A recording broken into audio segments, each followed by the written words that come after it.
Да, почти что неделю. Здесь. Что произошло за эту неделю? Расскажи. Ну, за эту неделю много чего. Были грустные дни иногда, а иногда веселые.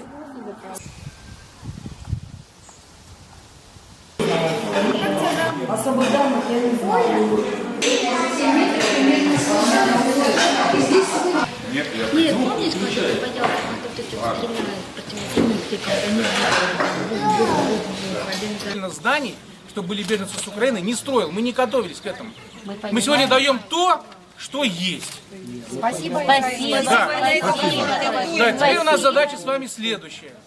Дети есть, которым надо в детский сад пойти. Дети надо, которые в школу должны пойти. Надо согласовать программу, по которой они обучались у вас там.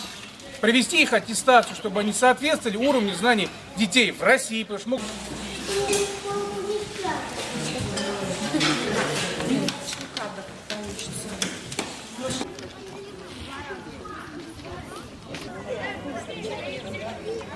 В наш район привезли больше 70 человек, то мы обратились к своим работодателям.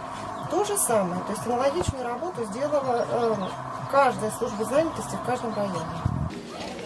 Документы оформляем. Вот. Отдыхаем, кормят.